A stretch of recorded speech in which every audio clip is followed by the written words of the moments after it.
What's up, everybody? Welcome to my channel, Dancing with Ghosts. I am Josh Cannon, and in the community section, I posted a poll about a week ago giving you a choice on what was the video that you wanted me to cover next, and although I really wanted to make fun of angry video game nerds band Rex Viper, this topic won out by a large margin, so I'm winging it. I'm not going off any script or anything. I just want to give my thoughts on bands that I feel their best material is not the songs that are their hits and are not the songs that they are known for. In fact, if you played any of these songs for your average music listener, they probably wouldn't even know what song you're talking about.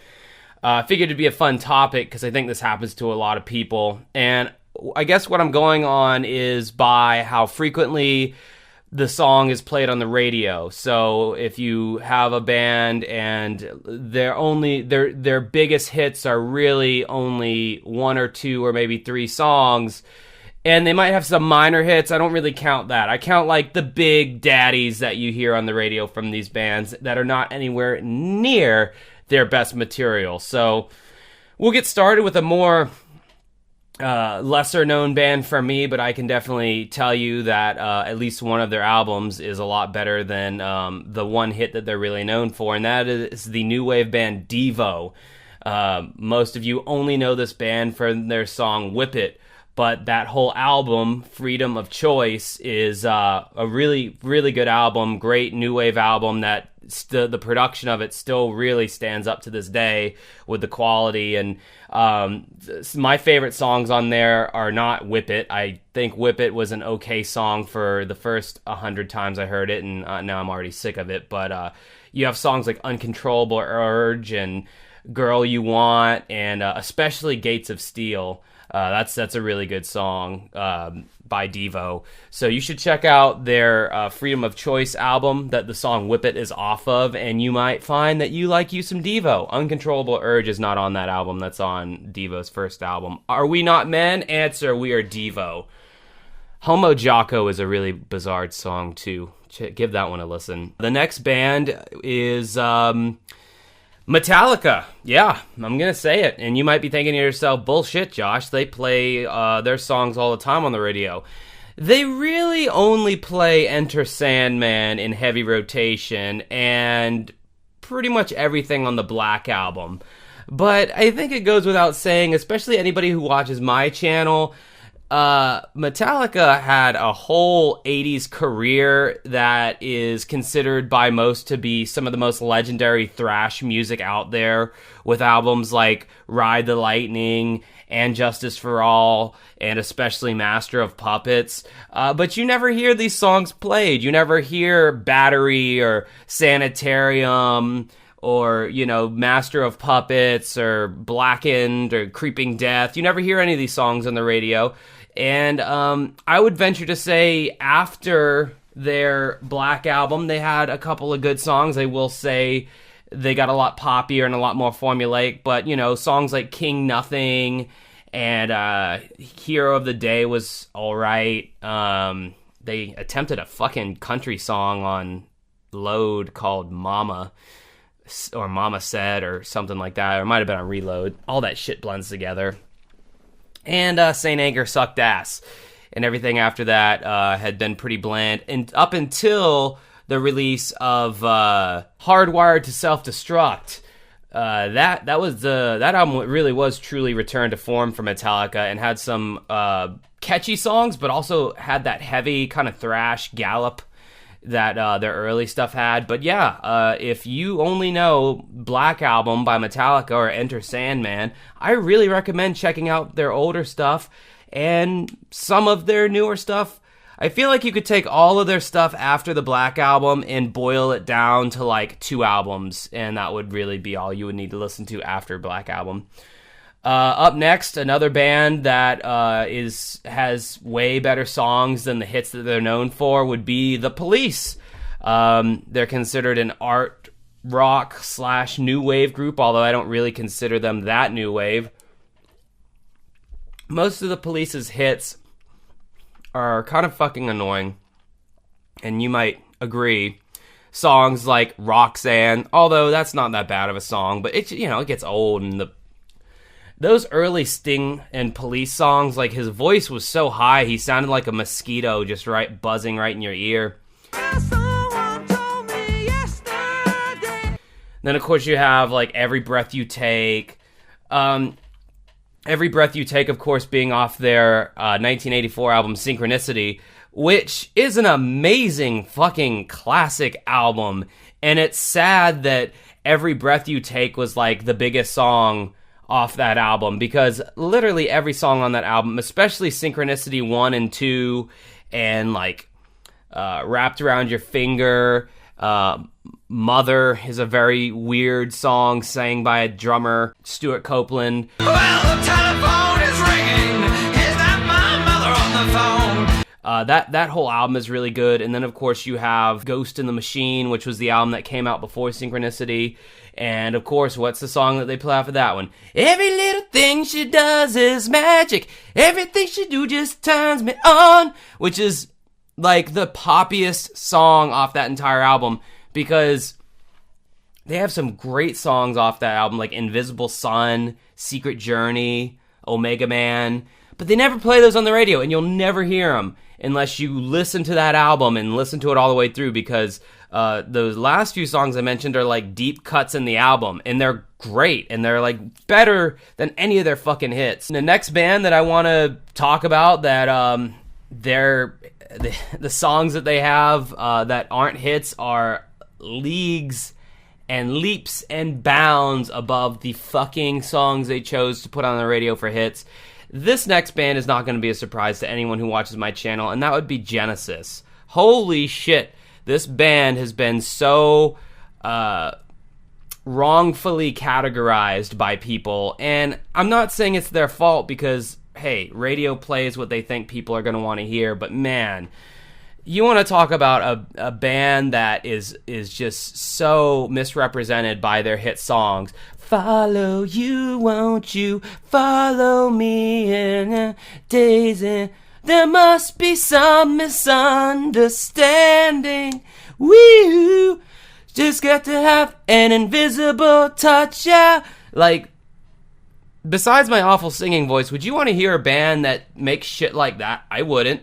But then you actually listen to their fucking albums, and you got songs like Dancing with the Moonlit Night, The Cinema Show, anything off Lamb Lies Down on Broadway, Mama, Keep It Dark, Duchess. There's so many great songs, like killer, like Genesis songs that are so dark and fun and weird and experimental. And the fact that, like, I mean, it kind of shows the pop and songwriting genius of Genesis as a corporation, because they were able to do one for them, do 10 for us kind of thing. They did the one pop song that radio would like, and I don't think they purposely did it. I think they would just jam out these songs, and they would occasionally write a pop song. But man, like, if you have any working knowledge of Genesis, if you listen to any of their albums, you're going to hear way more than a few songs that are very experimental and a lot better than the shit that they play on the radio. And you're going to be asking yourself, why the fuck was this song never played on the radio? Now, I should make a little side note here. A lot of times during an album cycle's lifespan, like say Elton John released The One in 1993. The only song that anybody really remembers off of that album is the song of the same name called The One. But I do remember they would play other songs off that album on the radio as well, like Simple Life, but no one knows that song by Elton John, Simple Life. It's a great song. It's another one. But Elton John didn't quite fit into this video because I believe his best stuff are his hit songs. Anyway, so they could play more deeper cuts off an album when it first comes out, but I'm looking at like the long term, like how was this album remembered, what singles were really like stood the test of time and are still played to this day. And so you might be watching this video going, well, no, they played these other songs. What are you talking about? Yes, they played them at that time in 1984, but as of now, the only songs they still play are the cream of the crop top hits. All right, so another band I want to move on to, Pink Floyd. Everyone knows who Pink Floyd is. I'm sure you have that Pink Floyd prism with the triangle, with the rainbow coming out of it. I'm sure you have a shirt of that somewhere in your house, or you know someone who does have that shirt. Is a just ubiquitous logo, and I'm sure they've sold 250 million shirts. But, you know, when it comes to Pink Floyd, you know, everyone says Dark Side of the Moon, but it's like, well, do you even know any songs? I mean, I'm talking about younger people. I'm sure, like, the older people know, but people my age and younger, all they know is, like, Dark Side of the Moon, the album, but they can't even name you one song off of there. And, I mean, I would say as far as, like, the mainstream goes, when it comes to Pink Floyd, you got the song Money, be-do-do-do-do-do-do-do, and then you got Another Brick in the Wall Part 2. We don't need no education. And those are really the only 2 songs on the radio that get played by Pink Floyd. And that is a fucking crime, because first of all, their album The Wall is a masterpiece, and they could play almost any song off of that album. They do play Comfortably Numb a good amount every now and then, I will say that, and that is a fantastic song. But, I mean, geez, man, you have Time, you've got Us and Them, you've got Brain Damage, Eclipse, you know, you got Welcome to the Machine, you got Have a Cigar, and again, they do sometimes play those songs, but it's so fucking rare to turn the radio on and hear Have a Cigar or Welcome to the Machine nowadays. And obviously, I know they're not going to be able to play anything off of the Animals album, even though that's probably my favorite album by Pink Floyd. It's either Animals or The Wall is my favorite Pink Floyd album. If you know anything about the album Animals, every song is about 15 to 17 minutes long, except for the first song, which is just an acoustic intro with just Roger Waters and an acoustic guitar. So, obviously, they're not going to play that. It would just be a cock tease anyway, because then you'd want to hear the rest of the album. But, yeah, I mean, Pink Floyd has, I mean, they're a legendary band. I mean, I don't really have to say anything else about it. I'm like, if you haven't listened to Pink Floyd outside of the shit you've heard on the radio, and I'm not saying the songs on the radio were shit. Money and Another Brick in the Wall Part 2 are fine songs, but for God's sakes, do yourself a favor and listen to their other stuff too, because they are a legend for a reason. The last band that I would like to mention would be the band R.E.M. Obviously, with these bands I named, I more catered to the music that I like, so, you know, that's why a lot of these bands are very specific to me.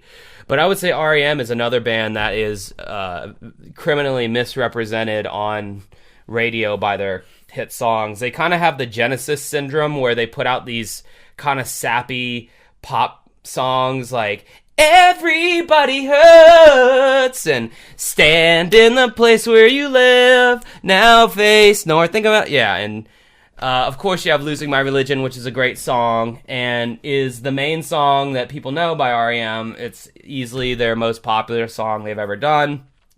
However, R.E.M. was like the band that started the term college rock, and they were like the grandfathers of the alternative rock movement.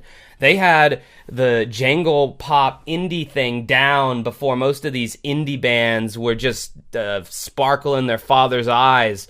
They had a whole career in the 80s of being this cool underground band that did these really deep, folky, very sincere, thought-out songs. Michael Stipe's lyrics are so ambiguously beautiful. The guitars had so much hooks, but never felt compromised.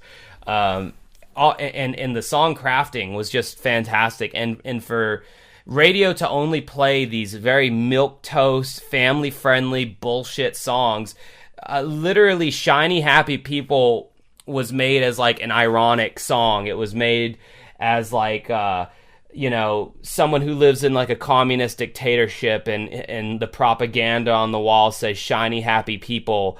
You know, like, oh, everyone's happy and everyone thinks the same, and we're all automatons, robots who don't think for ourselves. But everyone who heard that song was like, oh, Shiny Happy People, wow, this is a fun song. And that's why they don't play it live anymore. I don't know if there's video of them ever playing it live. I'll have to look that up. Everybody Hurts. I like the lyrical content of it. It's kind of an anti-suicide song, but like the song itself is just a little on the cheese side. I always skip it whenever I listen to Automatic for the People, and I don't know what the fuck Stand is supposed to be. It was off their album Green, released in the late '80s, and that's one of my favorite albums. And this song just stands out like a sore thumb because everything else on that album is just depression, sadness, melancholy, and then you have this random stand in the place where you live, and it's just like, but that's what radio attached themselves to. So those are some examples that I have of bands whose hit songs are not nearly as good as their deeper cuts. What bands can you think of that have way better non-hit songs than they do hit songs? Let me know in the comments below. Remember to comment on this video, which I already told you to do, so that was a redundant thing. Like the video, share it, fucking, make me famous, guys. I so badly need the validation. Until next time, enjoy the rest of your night.